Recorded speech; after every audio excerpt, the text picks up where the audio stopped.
Pai do Senhor, querida Igreja de Jesus, eu quero cumprimentar também os amigos e amigas que estão me assistindo através desse vídeo. Peço a Deus que o Senhor enriqueça cada vez mais a vida de todos e de todas, principalmente a você, meu amigo, que porventura ainda não teve um encontro pessoal com o nosso Senhor Jesus Cristo, que a partir dessa reflexão que nós faremos neste momento, você se deixe tocar, compungir pelo Espírito Santo do Senhor nosso Deus, o Espírito do nosso Senhor e Salvador, Jesus Cristo. Quero convidar todos e todas para ler um texto na palavra do Senhor nosso Deus. Pegue sua Bíblia, me acompanhe nessa maravilhosa leitura da palavra do Senhor, que está escrito no livro de Salmos, Salmo 119, o versículo de número 33 ao 37, que assim diz: Ensina-me, ó Senhor, o caminho dos teus estatutos, e guardá-lo-ei até o fim. Dá-me entendimento, e guardarei a tua lei, e observá-la-ei de todo o coração. Faze-me andar na verdade dos teus mandamentos, porque nela tenho prazer. Inclina o meu coração a teus testemunhos e não a cobiça. Desvia os meus olhos de contemplarem a vaidade, e vivifica-me no teu caminho. Meus queridos amigos, minhas queridas amigas, querida Igreja de Jesus, esse trecho da palavra de Deus, ele traz para nós grandes lições que nós, se deixarmos nos conduzir pelo Espírito Santo do Senhor, essas lições podem produzir transformação radical em nossa vida. Aqui nesse livro de Salmo, o livro de Salmo, que é um livro listado entre os livros poéticos da Bíblia, tem em torno de 5 livros. Este livro de Salmo, particularmente este capítulo, ou melhor, esse trecho do Salmo 119, ele é um salmo que vai tratar da maravilha, da magnificência, da majestade, do primor que é a palavra de Deus, e sobretudo vai mostrar para nós que este salmista do Salmo 19, de quem não conhecemos o nome, foi um homem que teve uma profunda experiência com Deus e com a sua palavra, razão pela qual, ao longo dos 176 versículos, ele vai exaltar a palavra de Deus, ele vai desejar profundamente a palavra de Deus, ele vai agradecer a Deus pela palavra de Deus. E esse trecho aqui, nós veremos também a postura espiritual deste homem de Deus, diante do próprio Deus, acerca da palavra de Deus. E veja, muitas lições nós vamos colher para nossas vidas. E que você deixe-se conduzir pelo Espírito Santo do Senhor e possa aprender, como esse salmista aprendeu. E esse também é a minha oração, porque eu sempre, como aluno de Jesus, eu quero estar sempre aprendendo do glorioso Espírito de Deus, que é o nosso Consolador e é o nosso Paráclito divino. E veja o que aqui diz o verso de número 33. O salmista diz assim: Ensina-me, ó Senhor, o caminho dos teus estatutos. Observe que o salmista, um homem que tinha essa experiência profunda com a palavra de Deus, com o próprio Deus, mas ainda assim, ele pede para Deus ensiná-lo. Ou seja, ele se considera um aluno, ele se considera que precisa ser ensinado por Deus. Porque para nós enfrentarmos essas coisas da vida, nós precisamos ter o ensinamento de Deus. E ele de forma humilde reconhece isso, apesar, como disse a princípio, de ser um homem, ao longo dos 176 versículos, nós vamos observar que tinha experiência com Deus, mas ele carecia ainda de ser ensinado. E o que traz lição para nós? Porque há muitas pessoas acham que já aprenderam tudo e que não precisa mais aprender mais nada. Seja na igreja, seja você, meu amigo, que talvez diga: eu já estudei, já fiz faculdade, já tenho pós-graduação, tenho mestrado, tenho doutorado, não preciso de aprender mais nada. Mas deixa eu lhe dizer, as coisas de Deus, você precisa aprender muita coisa. E só quem pode lhe ensinar é o próprio Deus. Você não vai aprender na universidade, você não vai aprender nas filosofias humanas, nas grandes mentes brilhantes, que tem muitas no mundo, mas eles não vão ensinar aquilo que só Deus pode ensinar, que é a sua palavra. O Espírito Santo de Deus, através desta palavra, inspirada, infalível, porque esta é a premissa para nós querer ser ensinado por Deus, acreditar na sua palavra. Porque a palavra de Deus diz, 2 Timóteo 3,16, que a palavra de Deus é divinamente inspirada. Se partirmos dessa premissa de que é divinamente inspirada, você pode fazer essa oração que o salmista fez. Ensina-me, ó Senhor, o caminho dos teus estatutos, que é outra característica que nós veremos aqui. Observe que no versículo número 33, o salmista ver a palavra de Deus como estatutos. No versículo número 34, ele a ver como a lei. No verso 35, ele a ver como mandamentos. No verso número 36, ele vê como testemunhos. E no verso 37, ele vê como caminho, teu caminho. Ou seja, é outra característica desse salmo, que traz vários significados para a palavra de Deus.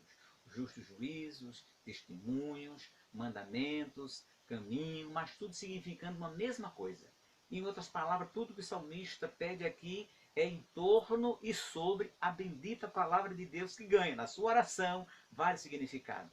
E ele diz aqui, ensina-me, ó Senhor, o caminho dos teus estatutos, e guardá-lo-ei de todo o coração. Ele pede a Deus para ser ensinado, não é para qualquer coisa. Porque as pessoas às vezes querem ter curiosidade da palavra de Deus.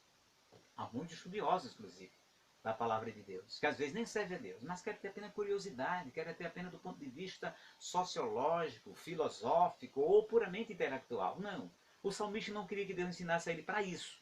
Queria que Deus ensinasse o seu estatuto de sua palavra para guardá-lo de todo o seu coração. Para guardar a palavra de Deus. E ele mesmo vai dizer ainda no Salmo 119, verso 18, escondi a tua palavra no meu coração para não pecar contra ti. Ou seja, guardou a palavra de Deus no coração para não pecar contra Deus. Se você quer ser ensinado por Deus, para que a partir desse ensinamento do próprio Deus, você guardar a sua palavra, Deus vai atender a sua oração como atendeu do salmista. E o relato do Salmo 19 é a grande prova disso. Deus ensinou a ele. Mas ainda assim, aqui no verso 37, no verso 33 e 37, no 33 ele vai dizer que ainda precisa ser ensinado. Ensina-me, ó Senhor. Então que nós nunca nos julguemos professores. Que nós nunca julguemos que sabemos tudo e que não precisamos saber nada. Aí é que nós precisamos saber de muita coisa da parte de Deus. E só Deus é quem pode ensinar. E o Espírito Santo de Deus guiou o salmista para essa realidade, para este fato de que ele ainda precisava ser ensinado. Há muitos teólogos, há muitos estudiosos da Bíblia que cometem esse erro. Não precisa mais de ser ensinado por Deus porque conhece a Bíblia, conhece a teologia, que é bom, que é um instrumento, é um meio, não é um fim em si mesmo. É apenas um instrumento para conhecer melhor a palavra de Deus. E muitos agarram-se a isso e não querem mais pedir para ser ensinado por Deus. O salmista, diferentemente dessas pessoas, pede para ser ensinado por Deus. E com um único objetivo, guardar, ou para melhor guardar, podemos entender, a palavra de Deus na sua vida. Louvado seja o nome de Jesus. E isso tem conexão com aquilo que Jesus ensinou aos seus discípulos. Verdadeiramente serem meus discípulos se guardardes os meus ensinamentos. Há muitas pessoas que se dizem discípulos de Jesus, mas não guardam a palavra de Deus. O salmista aqui quis ser ensinado para guardar a palavra. E você quer ser ensinado ou receber o ensinamento? Está guardando a palavra de Deus? Meu amigo, minha amiga, querida igreja de Jesus. Se você precisa ser ensinado, peça a Deus. Mas queira ser ensinado por Deus para guardar a palavra de Deus. Como Jesus disse no capítulo 8, verso 31 do Evangelho de João. Mas veja qual outra lição que o salmista quer dar através desse trecho maravilhoso. Ele pede uma outra coisa para Deus, ainda em torno da palavra do Senhor. O verso 34 ele diz, dá-me entendimento e guardarei a tua lei e observá-la-ei de todo o meu coração.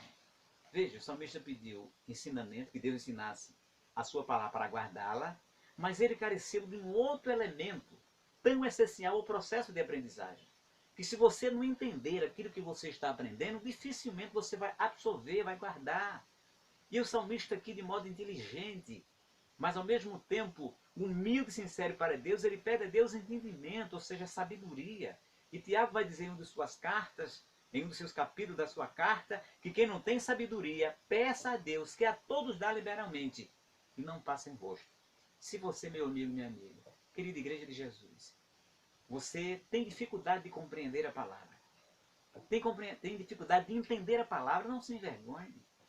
Mas ore ao Deus Todo-Poderoso, ao Pai do nosso Senhor Jesus Cristo, dizendo, dá-me entendimento. Eu sempre peço isso a Deus, porque sei que essa palavra Não é do homem a palavra de Deus. Se é a palavra de Deus, só com o entendimento de Deus é que eu, você, nós poderemos entender a palavra. Porque, como diz a palavra também ainda, palavra de Deus, que o Espírito do homem conhece as coisas do homem. Mas só o Espírito de Deus é quem mergulha nas profundezas de Deus. Então só podemos entender a Deus se for ajudado pelo Espírito Santo de Deus que prescruta as profundezas de Deus. Então esse mesmo Espírito Santo quer fazer a mesma coisa com a minha e a sua vida. Agora nós precisamos ser humildes e pedir a Deus para nós que nos conceda entendimento, também para um objetivo específico. No verso 33 ele pediu a Deus para ensinar, para se ensinar nos caminhos do Senhor, mas para guardar a palavra de Deus. Guardá-lo-ei até o fim, observe. Não é só por alguns anos ou por alguns meses, que infelizmente algumas pessoas, às vezes Deus ensina e muitas vezes ensina, mas guarda a palavra de Deus apenas por alguns dias, por alguns meses, por alguns anos, mas não todos os dias da sua vida.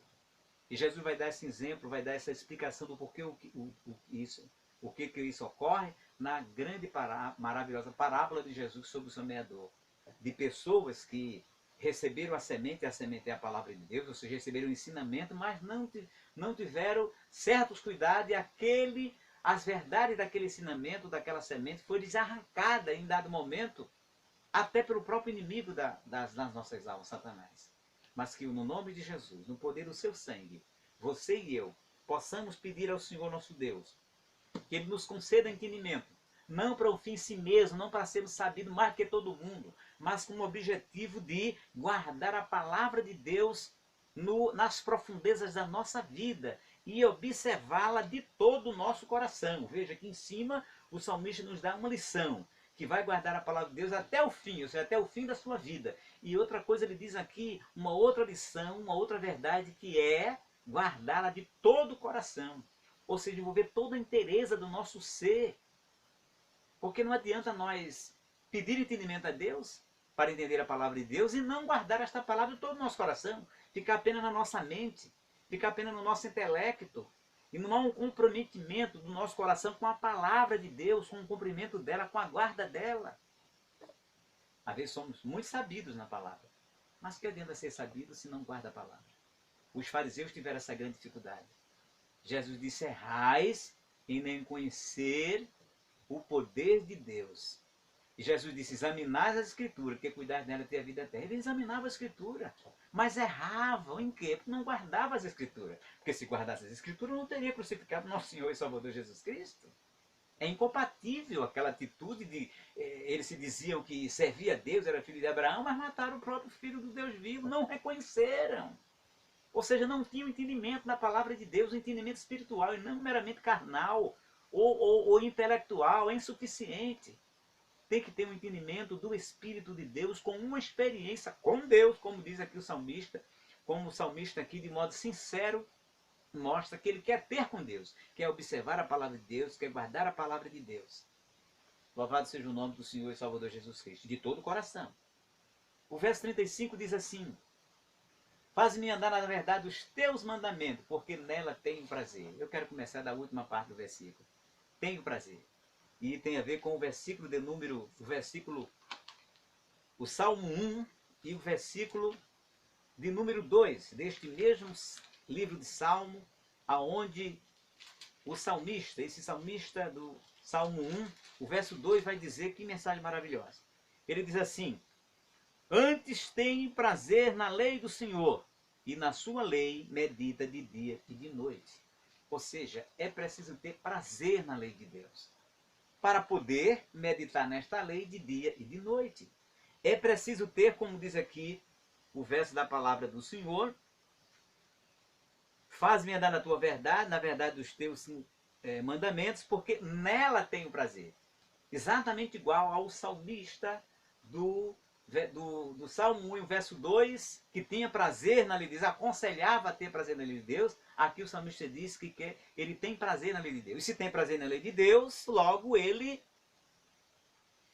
pede a Deus para fazê-lo andar nesta lei, nesta palavra, a qual ele tem prazer. A pergunta que lhe faço de modo muito sincero e agora, olhando para você que está me assistindo. Você tem prazer na palavra de Deus? Você tem prazer de ler a Bíblia, de ouvir a Bíblia? Minha querida igreja, meu querido irmão, minha querida irmã, você tem prazer na lei do Senhor? Você tem dedicado momentos da sua vida para refletir, para meditar na palavra de Deus? Às vezes nós desperdiçamos o nosso tempo meditando em notícias falsas, em vídeos, em notícias da internet, de outras coisas que não traz nenhuma edificação para nós, que não nos dá prazer, muito pelo contrário. As notícias só fazem nos levar à confusão, às vezes leva até a duvidar se Deus está operando em nosso favor. Tenha prazer mais na lei de Deus e nela medite de dia e de noite, assim como o salmista aqui está dizendo no verso de número 35. Nela tenho prazer e por isso o salmista diz, faze-me andar nessa tua palavra. E veja a sinceridade do salmista. Ele reconhece que por si só ele não tem condições de andar na palavra de Deus. E por isso que ele pede a Deus, faze-me andar. Ele reconhece a sua fragilidade. Então tenha prazer na lei de Deus e peça ao Deus Todo-Poderoso que faça você andar de dia, de noite, todo momento na lei do Senhor. Glórias ao nome de Jesus, nos mandamentos do Senhor, na palavra de Deus. E por que a palavra de Deus diz isso? Porque o homem por si só não tem condições de andar na palavra de Deus. E por isso que, sinceramente, ele faz essa oração sincera a Deus. Não tenha vergonha de pedir a Deus. Faz-me andar, Senhor. Como que dizendo, eu não tenho condições de, por minhas próprias forças, andar na tua palavra. E não tem mesmo. Só Deus é quem pode realmente dar essa capacidade sobrenatural de nos fazer andar todos os dias na sua palavra. Porque por nós mesmos, nós não temos condições de fazermos isso. Porque somente o Espírito de Deus é quem dá essa capacidade sobrenatural de andar na palavra de Deus. Por isso o salmista diz de modo sincero, inspirado por Deus, faze-me andar na verdade dos teus mandamentos. Só Deus pode fazer esse milagre, e Ele está querendo esse milagre na sua vida, e Deus com certeza fez esse milagre. E repito, reitero, o Salmo 19 todo escrito por Ele, está mostrando a intimidade, a profundidade que ele teve na palavra de Deus. E isso foi quem? Deus que fez na vida dele. O Deus que fez isso com o salmista também quer fazer na sua vida. Agora é preciso que você tenha prazer, é preciso que você queira, é preciso que você peça a Deus, como o salmista humildemente aqui está pedindo. E a Bíblia diz que Deus ouve a oração do pecador arrependido. Conforme diz no capítulo 6 de 2 Crônicas, do versículo 28 ao 31, Salomão faz aquela oração pedindo a Deus que Deus atenda a oração, se incline os ouvidos dele para a oração daquele povo. E lá no capítulo 7 do mesmo livro, 2 Crônicas, capítulo 7, 14 e 15, Deus disse, eu ouvirei a oração, meus ouvidos estão atentos e os meus olhos abertos à oração que se fizer neste lugar, desde que aquelas pessoas se arrependessem dos seus maus caminhos, se humilhassem. E o salmista aqui, faz-me andar na tua verdade, na verdade dos teus mandamentos, porque nela tenho prazer. Só andando na lei de Deus é que nós teremos aquela humildade que Salomão teve de pedir a Deus que ouvisse a sua oração. E Deus ouviu. Assim como ouviu a oração do povo, ouviu a oração do salmista, também quer ouvir a sua. E ouviu, Deus respondeu no capítulo 7, versos 14 e 15. Como Deus respondeu a oração deste homem de Deus, que reitero, ao longo do Salmo 119, vamos ver que Deus atendeu, porque ele tem uma experiência profunda com Deus, e Deus também quer levar você a ter essa mesma experiência profunda com Ele. Não uma experiência mística, como muita gente quer ter, um misticismo na palavra de Deus. Não. Mas ter uma experiência profundamente pessoal, espiritual e baseado na palavra de Deus, segundo os mandamentos de Deus. Então, querida igreja, queridos amigos, o versículo de número 36, o salmista continua dando essas ricas e preciosas lições para nós. Glórias ao nome de Jesus por esse privilégio tão grande. Inclina o meu coração a teus testemunhos e não a cobiça. Veja, outra sinceridade do salmista. Ele reconhecendo a sua fragilidade, a sua pequenez, a sua insuficiência humana, onde ele diz, pede a Deus, para Deus inclinar o coração dele aos testemunhos, à palavra de Deus e não à cobiça. Porque ele enxergava em si mesmo essa fragilidade. Senão ele não teria pedido para Deus para que Deus o ajudasse, para que Deus o inclinasse o coração dele para a verdade da sua palavra.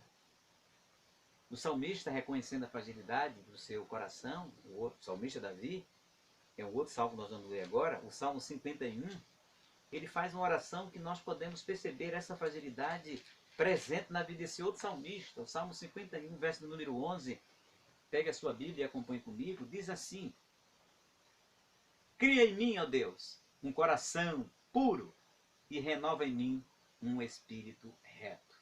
O verso 11, não lance fora da tua presença e não retires de mim o teu Espírito Santo. Ou seja, o salmista viu de tal forma a fragilidade daquele seu coração que ele pediu para Deus criar um outro coração dele. Cria em mim, ó Deus, um coração puro. Por quê? Porque aquele coração que ele estava tendo, não havia nele pureza, mas ele queria que Deus criasse. E este coração, com as suas fragilidades, aqui o salmista reconhece que Deus precisa ajudá-lo, a incliná-lo para a palavra de Deus. Como é que está o seu coração, meu querido irmão, minha querida irmã, com relação à palavra de Deus? Minha amiga, meu amigo que me assiste agora, como está o seu coração em relação às coisas de Deus? O texto diz aqui que o salmista pede a Deus que incline o coração dele para a sua palavra e não a cobiça. E hoje as pessoas estão com o coração inclinado para cobiçar fama, dinheiro, posições, tantas coisas. E o salmista pediu que, diferentemente, Deus o inclinasse para as verdades da sua palavra e não a cobiça. E na cobiça aí podemos generalizar e cabe muitas coisas que não agradam a Deus. Então que você possa fazer esta oração sincera, a semelhança do salmista, pedindo para que Deus, nosso Pai, em nome do nosso Senhor Jesus Cristo, pelo poder e na ação do Espírito Santo, possa inclinar o meu e o seu coração para as verdades da palavra de Deus. E o verso de número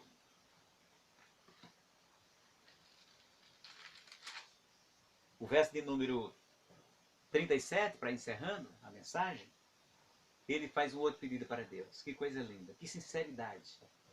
Dizia os meus olhos de contemplar a vaidade, e vivifica-me no teu caminho. Ele pede. Veja que ele também se acha, assim como ele se achou incapaz de inclinar o coração para a palavra de Deus, ele também pede a Deus, também se acha incapaz de, por si só, desviar os seus olhos de contemplar a vaidade, podemos dizer a vaidade da vida. E quantas pessoas não estão com essa dificuldade? Meu querido irmão, minha querida irmã, não se envergonhe. Se você tiver essa incapacidade, às vezes temporária, às vezes permanente, todos nós temos essa fragilidade. E precisamos orar, como orou esse grande homem de Deus, pedindo que Deus desviasse os seus olhos de contemplar a vaidade. Porque a palavra de Deus mostra que Paulo, em suas cartas, dizendo, grande é a vossa inclinação para o mal. Tem a ver com o coração, mas tem a ver também com todo o nosso ser, inclusive os nossos olhos. Eva, nossa mãe, foi um grande exemplo disso. O texto sagrado, quando vai contar acerca da tentação de Eva, vai dizer que ela olhou para aquela árvore que não devia olhar e foi agradável aos seus olhos. Este é o perigo. Tanto é que há um ditado popular que diz, aquilo que os olhos não vê, o coração não sente. Então, peça a Deus que desvie os seus olhos daquelas coisas que você sabe com certeza que vai atrapalhar a sua vida espiritual, sentimental, emocional. Para que olhar para aquelas coisas que não agradam a Deus? Para que olhar para determinadas coisas que não vai lhe edificar, não vai lhe trazer lucro nenhum do ponto de vista espiritual, principalmente? E mais uma vez eu pergunto, como estão os seus olhos nesse momento? Você está tendo dificuldade de desviá-lo da vaidade? Se você tiver, meu amigo, minha amiga, meu querido irmão, minha querida irmã, faça essa mesma oração que o salmista fez para Deus. Desvia os meus olhos de contemplarem a vaidade. Porque certamente o salmista lembrou que Eva não desviou os olhos de contemplar aquelas coisas que não agradavam a Deus e terminou pecando porque não desviou os olhos. A palavra de Deus diz, diferentemente do que Eva fez, que nós devemos olhar firmemente para Jesus, o autor e o consumador da nossa fé. Então, nesta hora e neste momento, peça a Deus que desvie os seus olhos da vaidade. E peça a Deus para que fique os seus olhos no nosso Senhor e Salvador Jesus Cristo, porque Ele é o consumador da minha e da sua fé. Peça isso com sinceridade. E Deus nosso Pai, em Jesus nosso Senhor, vai operar este milagre para que você possa ter a condição de desviar os olhos da vaidade. Porque tudo nesta vida, diz lá, Eclesiastes capítulo 1, é vaidade. Vaidade de vaidade, diz o pregador. Tudo é vaidade. A vaidade da vida. Isso pode realmente atrapalhar a nossa vida espiritual, e como tem atrapalhado a vida de muita gente, porque tem olhado para o que não deve olhar. Tem se fixado, contemplado coisas que não se deve contemplar. Que você possa receber este conselho não meu, mas de Deus através da sua palavra. E por fim, verso 37, está encerrando a mensagem. Desias, terminando aqui, né? Os meus olhos da vaidade, vivifica-me no teu caminho. Ou seja, no caminho de Deus, pela palavra de Deus. E a palavra de Deus vai dizer também que quem vivifica o homem é o Espírito Santo de Deus, que é chamado de Espírito vivificador. É quem nos vivifica. Ou seja, o salmista estava claro para ele que se ele não desviasse os olhos de contemplar a vaidade, ele poderia morrer espiritualmente. E ele pede tanto para Deus desviar os seus olhos da vaidade do mundo, podemos assim dizer, e vivificá-lo no teu caminho, ou seja, no caminho de Deus e conforme a palavra de Deus. Porque Jesus disse, eu sou o caminho, a verdade e a vida. Ninguém vem ao Pai senão por mim. E Jesus é a palavra viva do Senhor nosso Deus. E ele sendo a palavra de Deus viva, ele é o caminho. Ele, portanto, quer vivificar você, para que você, através dele, você possa chegar ao bom Pai Celestial. E isto ele faz mediante a ação vivificante do seu Espírito Santo, que o ressuscitou dos mortos, diz a palavra do Senhor e Salvador Jesus Cristo. Que Deus, nosso Pai, ressuscitou o nosso Senhor Jesus por meio do Espírito Santo. E ele que ressuscitar também a sua vida e vivificá-la, para que você possa ter vida e vida com abundância. Assim que Deus abençoe a você, meu amigo, a você, minha amiga, a você, querida Igreja de Jesus, e que nós possamos, para resumir aqui as lições que nós aprendemos neste momento. Primeiro, pedir ao Senhor nosso Deus que ensine-nos o seu caminho, para que possamos guardar a sua palavra. Que Ele nos dê entendimento, para que nós possamos guardar a palavra e observá-la de todo o nosso coração. Para que Ele nos faça andar na sua verdade, que por nós mesmos não conseguimos andar. Na verdade da sua palavra. Para que Ele, o Senhor nosso Deus, nos ajude a inclinar o nosso coração para a sua verdade, para a sua palavra. E que Ele, nosso Pai, em nome de Jesus, desvie os nossos olhos de contemplar as coisas, a vaidade do mundo, que pode nos levar à morte espiritual e ao distanciamento de Deus. E que Ele, por sua palavra, nos vivifique pelo seu Espírito, em nome do nosso Senhor e Salvador Jesus. Assim que Deus abençoe ricamente a sua vida, a sua casa e todos os seus familiares. E vou orar para que Deus possa ajudar todas as famílias brasileiras, as famílias no mundo, para que o Senhor possa repreender esse vírus tão terrível que se está acontecendo, é claro, pela soberana permissão de Deus. Reflita, e se Deus permitiu que semelhante calamidade viesse, é porque Deus está dando uma mensagem muito contundente e firme para toda a humanidade. Para nós que somos Igreja de Jesus, provar a nossa fé, para que nós continuemos servindo-o do mesmo jeito e do mesmo modo, mesmo com as restrições. E para as pessoas que ainda não têm Jesus como Salvador, reflita sobre os seus pecados, porque Deus ele é o justo juiz de toda a terra. Mas apesar disso, nós vamos orar para que o Senhor nosso Deus, e temos orado a Igreja de Cristo, para que o Senhor ele derrame sobre nós a sua misericórdia, porque Ele é rico em benignidade, e a palavra do Senhor diz, capítulo 3, verso 22 de Lamentações de Jeremias. As misericórdias do Senhor são a causa pela qual nós não somos consumidos, e ela se renova cada manhã, e grande é a fidelidade de Deus. Assim que Deus abençoe a todos e a todas, no nome santo do nosso Senhor e Salvador, Jesus Cristo.